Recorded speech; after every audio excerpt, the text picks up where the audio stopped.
Assalamualaikum warahmatullahi wabarakatuh. Halo pemirsa setia LTV dimanapun Anda berada. Senang sekali saya Nadia Masri bisa hadir di tengah Anda dalam program talk show inspirasi. Edisi spesial yang menghadirkan kisah penuh makna dan inspirasi. Hari ini kita akan membahas topik yang sangat penting sekaligus menyentuh hati, yaitu tentang pengabdian dan totalitas dalam melayani jemaah haji. Seperti kita ketahui, menjadi petugas haji bukan hanya soal tugas dan tanggung jawab administratif, tapi lebih dari itu dibutuhkan kesabaran, kekuatan fisik, keteguhan mental, dan tentunya keikhlasan dalam setiap melangkah. Dan senang sekali saya rasanya karena telah hadir bersama kita di studio LTV Balai Diklat Keagamaan Palembang, sosok yang pada musim haji tahun ini diamanahkan atau dipilih menjadi petugas haji Indonesia tahun 2025, utusan dari Balai Diklat Keagamaan Palembang. Langsung saja kita sambut dengan hangat Bapak Muhammad Abdu MPDI. Assalamualaikum Bapak. Waalaikumsalam Mbak Nadia. Terima kasih sudah hadir di LTV. Apa kabarnya Pak hari ini? Alhamdulillah sehat, cuman masih menyisakan batuk dari Arab Saudi. Alhamdulillah, semoga kita semua selalu diberikan kesehatan dan pemirsa di rumah juga semoga diberikan kesehatan oleh Allah Subhanahu wa taala. Amin. Alhamdulillah senang sekali rasanya saya bisa berbincang langsung dengan Bapak. Bagaimana Pak proses Bapak hingga akhirnya Bapak bisa terpilih menjadi petugas haji tahun 2025 ini? Boleh diceritakan Pak? Ya, menjadi petugas itu tidak serta-merta ya, melainkan melalui beberapa tahapan. Ya, diawali dari tes CAT tingkat kabupaten, diseleksi, kemudian setelah lulus nanti dites lagi di tingkat provinsi, CAT lagi, lalu kemudian ada wawancaranya. Jadi ya, banyak tahapan-tahapan yang harus dilalui ya sebelum menjadi petugas. Bahkan setelah dikategorikan lulus, masih ada syarat lagi ya, syarat medical check up ya, untuk melihat apakah memang kita ini layak ya secara kesehatan baik rohani maupun jasmani. Berarti sangat panjang ya Pak ya prosesnya. Betul Mbak Nadia ya. Jadi medical check up ini ya untuk memastikan apakah kita itu bisa membawa jamaah atau tidak ya. Kalau kondisinya tidak fit, tidak sehat secara jasmani, tentu tidak layak untuk menjadi petugas. Jadi alhamdulillah tahapan-tahapan itu sudah dijalani semua dan alhamdulillah juga sudah melaksanakan tugas itu dan sekarang sudah kembali ke Indonesia. Masya Allah, berarti melalui proses yang panjang ya Pak ya. Betul. Jadi pemirsa, proses panjang, niat kuat, totalitas tentunya yang Bapak tanamkan di balik kepercayaan atau amanah yang telah Bapak jalani Pak ya. Selanjutnya kalau kita dengar tata totalitas, pasti terbayang kerja sepenuh hati. Nah, menurut Bapak sendiri apa makna totalitas dalam menjalankan amanah sebagai petugas haji tahun 2025 ini Pak? Ya, memang menjadi petugas itu berat ya, sehingga membutuhkan totalitas. Ketika melaksanakan tugas itu. Dan dalam pandangan saya totalitas di sini ya semua pikiran, tenaga, waktu semuanya dicurahkan untuk jamaah ya, agar jamaah itu bisa terlayani dengan baik mulai dari awal keberangkatan sampai dengan kepulangan. Saking totalitasnya Mbak Nadia ya, ini baju ini baju dinas tugas di Arab Saudi sana ini dipakai 24 jam ya.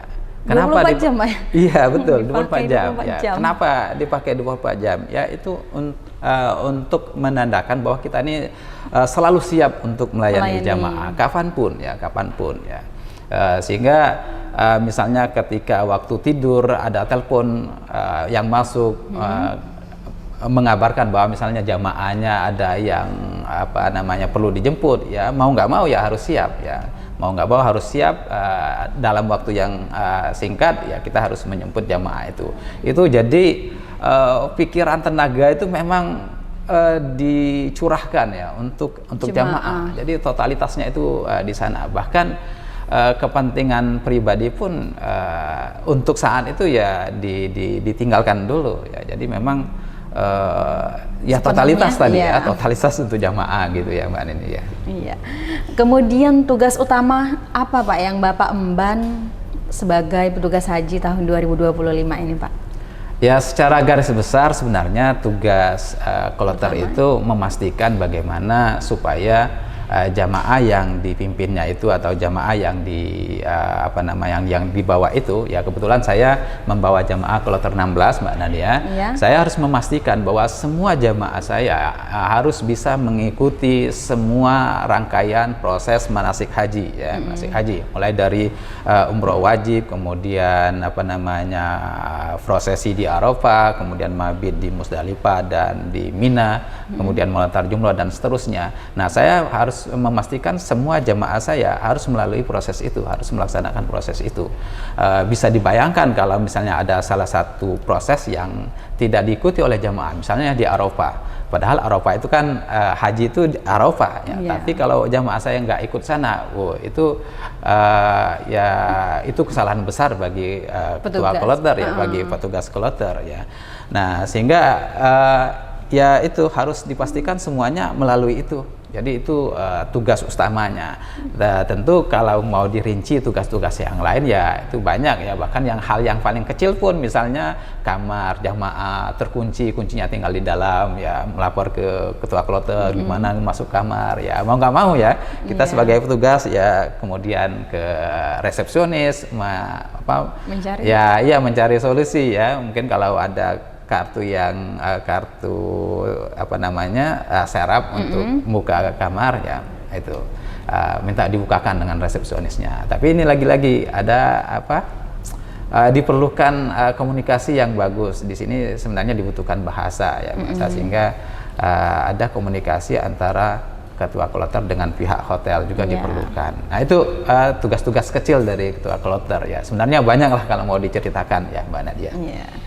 Masya Allah, saya rasa kita semua bisa belajar dari jawaban Bapak bahwa totalitas bukan hanya kerja keras, tapi juga ketulusan dan niat lurus untuk melayani sesama, diniatkan karena Allah Subhanahu wa Ta'ala.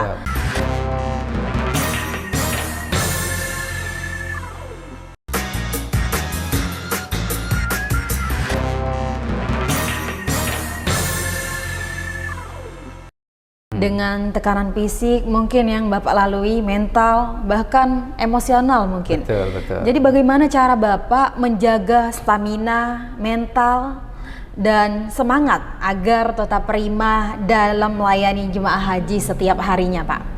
Ya, saya cerita sedikit ya Mbak Nadia. Ketika hari pertama kedua itu luar biasa ya, karena suasananya crowded, kemudian banyak persoalan-persoalan, diantaranya ya terpisah hotel, kemudian ada juga yang belum tahu ya jamaah itu di hotel mana karena datanya belum didapatkan ketika baru datang itu. Ya, sehingga hari pertama kedua itu luar biasa stres gitu ya, nggak bisa tidur Mbak Nadia, nggak bisa tidur. Betul. Kebingungan ya Pak? Iya, nggak bisa tidur karena perhatian itu memang semuanya ke jamaah. Iya. Saya berpikir gimana kalau seandainya masalah-masalah yang saya hadapi itu nggak selesai gitu, jadi terus begitu ya, berpikir terus ya. Nah, sehingga 2 hari itu nggak bisa tidur, 2 hari 2 malam nggak bisa tidur. Lalu saya berpikir kalau saya nggak bisa tidur, kemudian ya kan kemampuan tubuh kita kan terbatas ya. Kalau nggak istirahat itu pasti nanti sakit gitu.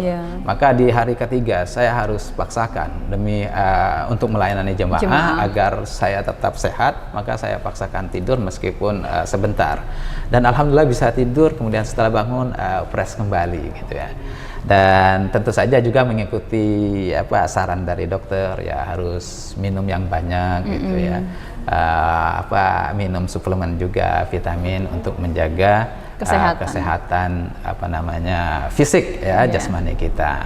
Dan untuk menjaga kesehatan rohani ya tentu melalui pendekatan doa ya. Saya selalu berdoa agar Allah memberikan kesehatan, agar Allah memudahkan saya melaksanakan tugas ini dengan baik, seperti itu Mbak Nadia. Iya.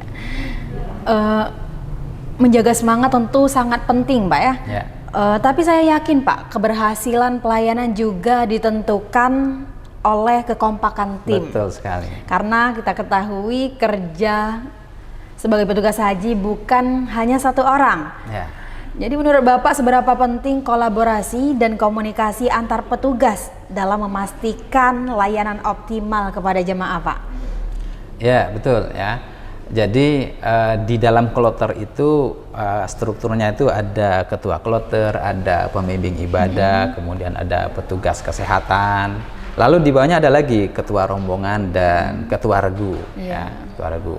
Nah, masing-masing ini ya harus berfungsi dengan baik, karena kalau tidak pasti ya ada masalah, ya, ada masalah. Nah, alhamdulillah di kloter 16 ya kami kolaborasinya sangat bagus. Semua kita memerankan sesuai dengan perannya masing-masing. Ya, saya sebagai ketua kloter mengatur, mengarahkan ya semuanya agar proses yang tadi dari awal sampai akhir itu bisa berjalan. Kemudian yang pembimbing ibadahnya menjamin bahwa semua jamaahnya sudah melaksanakan ibadah yang terkait dengan haji itu dengan baik, dan dokter kesehatan juga ya siang malam gitu ya visit memeriksa jamaah ya, sehingga mereka juga secara fisik sehat, walaupun ada juga yang sakit tapi terus dilayani oleh dokter. Dan yang penting juga karom ya, ketua rombongan dan ketua regu. Saya nggak bisa membayangkan kalau nggak dibantu oleh ketua rombongan dan ketua regu. Ya tentu akan mengalami kesulitan yang luar biasa, karena nggak mungkin saya berkomunikasi langsung dengan jamaah yang 369 itu Mbak Nadia ya. Banyak sekali itu, ya Pak. banyak sekali gitu. Nah, maka saya cukup berkomunikasi dengan ketua rombongannya. Nanti ketua rombongannya menyampaikan ke regu dan ketua regunya menyampaikan ke anggotanya. Jadi kolaborasi ini ya sangat penting ya. Salah satu contohnya begini Mbak Nadia, misalnya ketika proses keberangkatan menuju dari Mekah menuju ke Arafah gitu ya. Kalau jamaahnya 369 itu langsung tumpah ruah di lobi, itu crowdednya luar biasa. Maka saya berkomunikasi kepada ketua rombongan, kita turun per rombongan ya. Perombongan turun, setelah selesai rombongan 1 masuk ke bus, saya berkomunikasi dengan rombongan 2, kemudian mereka turun, sehingga ada keteraturan di sana. Nah, jadi di sini pentingnya kolaborasi. Ya, kalau dihandle oleh ketua kloter semua, wah repot kewalahan, gitu ya, kewalahan gitu. Jadi memang penting ya kolaborasi ini. Iya, Pak. Bicara soal tim, jemaah, dan momen-momen penuh interaksi. Nah, pasti ada banyak Pak kisah yang berkesan saat melayani jemaah haji pada tahun 2025 ini. Nah, apakah ada Pak kisah atau momen haru selama bertugas yang sangat berkesan bagi Bapak yang mungkin Bapak tidak bisa lupakan, Pak? Iya, ada ya, ada Mbak Nadia. Ada 2 jamaah sebenarnya, 2 jamaah. Memang dari awal beliau berdua ini kakak beradik. Sarikanya mereka berdua sendiri, sementara yang lainnya sarikanya banyak. Mereka berdua sendiri di sarika yang berbeda itu. Kemudian hotelnya juga terpisah. Lalu proses untuk mendapatkan kartu nusuk. Jadi kartu nusuk ini menjadi syarat untuk ke Arafah. Kalau tidak punya kartu nusuk, mereka nggak bisa diberangkatkan ke Arafah. Nah, sudah last minute baru mendapatkan itu. Dan saya memang cukup mengkhawatirkan dengan 2 jamaah ini. Itu, iya. Saya khawatir jangan-jangan mereka nggak bisa diangkut ke Arafah. Udah ada firasat. Sudah ada firasat ya sebelumnya. Lalu ya ketika proses pemberangkatan ke Arafah dimulai, ya bus 1, bus 2 sampai bus 9. Nah, yang 2 ini memang nggak bisa terangkut. Sarikahnya nggak bisa ngangkut karena beda sarikah yang pengangkut dengan yang mereka berdua ini. Waduh, saya sedih ya, sedih Mbak Nadia. Saya bisa membayangkan kalau 2 jamaah itu saya tinggal, pasti mereka nggak akan terangkut ke Arafah. Sementara Arafah itu ya rukun haji, kalau nggak ke Arafah maka nggak berhaji mereka berdua. Maka saya putuskan saya nggak berangkat ke Arafah ketika itu, membersamai jamaah-jamaah yang lain. Saya tinggal bersama mereka. Ya, saya bersama mereka. Lalu saya koordinasi dengan sektor, minta jalan keluar, solusi gimana caranya. Dan alhamdulillah itu proses itu pagi ya Mbak Nadia. Ya. Alhamdulillah jam 3 sore ada kloter yang lain ya, yang bus-busnya itu kemudian memang banyak berjajar, dan kami punya kesempatan untuk masuk dalam tanda kutip menyusup menumpang di kloter yang lain untuk diangkut ke Arafah ya, dengan maktab yang berbeda tentunya. Dan alhamdulillah kami masuk, kemudian kami turun, dan kami harus mencari maktab kami gitu ya, karena kami turun bukan di maktabnya. Dan alhamdulillah jamaah tadi bisa bergabung dengan teman-teman rombongan di kloter itu. Nah, sampai akhir proses itu perhatian saya memang kedua jamaah itu alhamdulillah ya, akhirnya mereka bisa terangkut. Dan memang dari awal juga mereka berdua itu sudah khawatir juga nggak terangkut gitu kan ya. Dan akhirnya ya luar biasa, kenangan itu pasti akan dikenang terus, dan termasuk yang bersangkutan, karena yang bersangkutan itu selalu telepon saya, selalu WA bagaimana nasib mereka bisa terangkut atau tidak ya. Dan alhamdulillah dengan kerja keras, dan mereka akhirnya bisa terangkut juga sampai ke Arafah, sampai melaksanakan semua proses manasik hajinya gitu ya Mbak Nadia. Jadi terkesan gitu ya sampai sekarang gitu, terkesan. Ya, Masya Allah.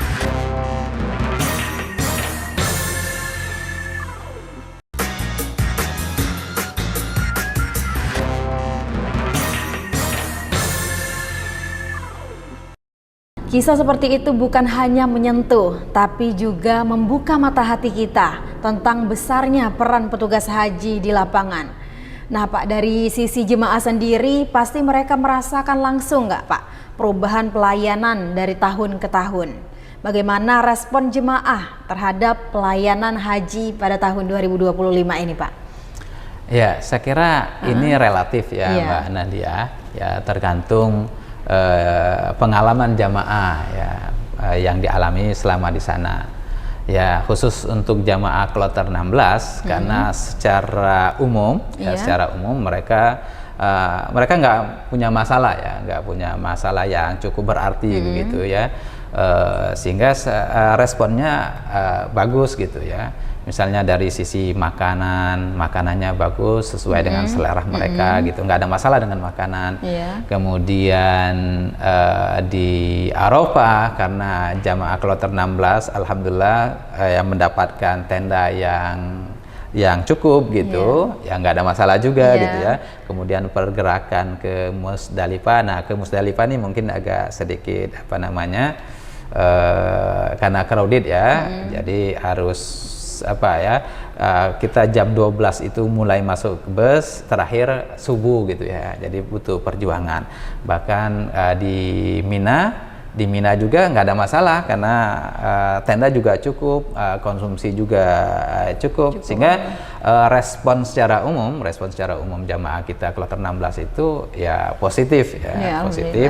Hanya memang mereka sedikit memberikan saran bagaimana misalnya tenda di Mina itu jangan terlalu sempit-sempitan gitu ya, kan kasurnya itu ukurannya kecil ya untuk orang yang tubuhnya besar gitu kan, yang memakan tempat yang lain ya, sehingga harus susun densus ya. Iya. Nah, mereka menyarankan gimana supaya ke depan ini lebih luas lagi. Tapi itu bukan solusi dari kita ya. Tentu di sana solusinya dari pemerintah Arab Saudi, bukan kita yang memberikan solusi itu. Kalau dari kita ya mungkin pengurangan jamaah. Karena tempatnya tetap itu. Kalau jamaahnya banyak ya tentu kan tempatnya nggak meluas ya, tendanya hanya itu aja jumlah jamaahnya banyak, pasti seperti itu ya. Ini harus harus tetap, kecuali misalnya dan saya dengar juga di berita nanti akan ditingkatkan, misalnya di Mina itu beberapa tingkat. Nah, itu mungkin menjadi solusi dari padatnya jamaah di dalam tenda. Atau kita mengurangi kuota. Nah, kalau mengurangi kuota juga bukan solusi, ya, bukan solusi karena akan menyebabkan antrian panjang lagi gitu ya. Nah, paling itu ya dari jamaah itu menyarankan, Pak, gimana kalau tempat tidurnya ini ya kayak di hotel gitu ya. Ya jaraknya ada jarak lah. Ini enggak kan, agak susah Mbak Nadia itu. Kalau Mbak Nadia coba lihat di video YouTube. Ya di YouTube itu jamaah itu ya itu susah bergeraknya. Kalau sudah, tapi alhamdulillah karena capek ya langsung tidur gitu ya, nggak mikir lagi ya, nggak terasa lagi. Ya hanya itu ya masalah-masalah kecil, misalnya yang jadi catatan jamaah itu terpisah ketika pergerakan Mekah ke Madinah di bus, kan perjalanan itu lebih kurang 3 jam ya dari Madinah ke Mekah itu, ya mereka ada yang terpisah, suami istri terpisah. Ya hanya itu aja yang mereka setelah itu bisa bergabung, Pak? Setelahnya bisa bergabung ketika hanya di perjalanan aja yang mereka terpisah. Itu pun hanya 2 atau 3 orang gitu.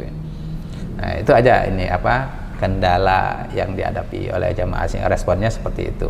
Tapi secara umum responnya baik ya, dan alhamdulillah karena semua proses haji yang inti-inti itu sudah dilaksanakan, dan ketika pulang mereka begitu bahagia ya, karena semuanya mereka sudah melaksanakan semua itu. Iya, dan pulang dengan selamat, Pak ya. Iya. Baik pemirsa, dari semua pelajaran tadi saya yakin banyak di antara pemirsa yang ada di rumah juga punya semangat untuk mengabdi. Mungkin banyak yang belum tahu harus mulai dari mana. Apa pesan Bapak untuk mereka pemirsa yang ada di rumah yang ingin atau punya kemauan menjadi petugas haji, Pak?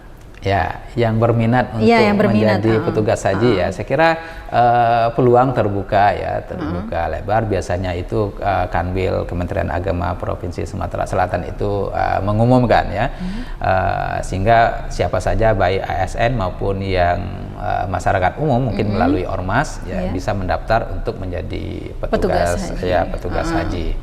Nah, tentu saja saya sarankan ya untuk yang mau menjadi petugas, saya kira modal bahasa ini penting ya, modal bahasa, karena itu komunikasinya itu akan terhambat ketika kita tidak menguasai bahasa. Misalnya kita mau ke rumah sakit gitu ya, rumah sakit mau besuk pasien kita yang ada di sana, itu komunikasinya minimal itu bahasa Inggris atau bahasa Arab. Nggak bisa bahasa Arab ya bahasa Inggris gitu, komunikasi dengan dokternya seperti apa. Nah kalau nggak bisa itu udah bingung sendiri gitu. Bahkan ketika naik taksi pun supir taksinya mau tanya mau kemana, ketika kita nggak bisa berkomunikasi berbahasa tadi, itu mengalami kesulitan.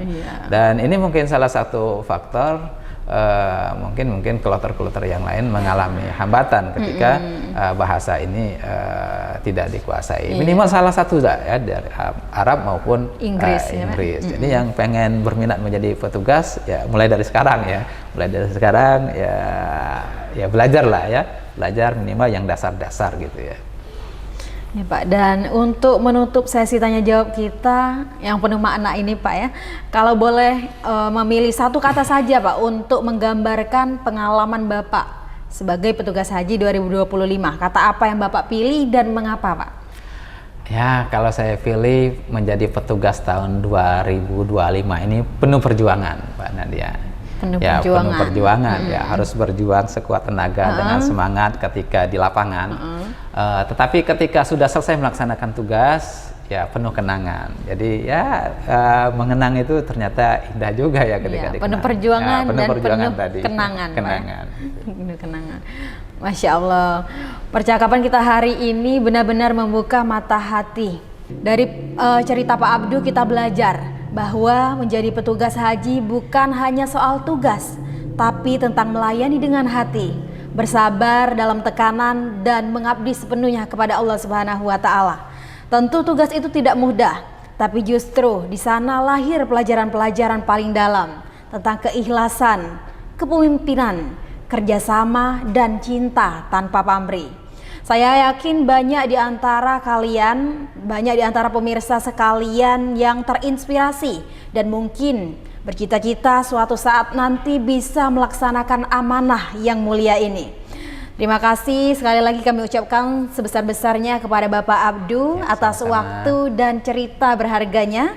Semoga Allah Subhanahu wa taala membalas setiap langkah dan pengabdian, baik keberkahan yang tak terhingga. Dan untuk Anda pemirsa setia LTV dimanapun Anda berada, terima kasih telah membersamai kami dalam talk show inspirasi kali ini. Semoga perbincangan kali ini menjadi bahan renungan dan semangat baru untuk terus berkontribusi dalam peran kita masing-masing. Dan saya Nadia Masri beserta kru yang bertugas mengucapkan terima kasih dan sampai jumpa. Wassalamualaikum warahmatullahi wabarakatuh.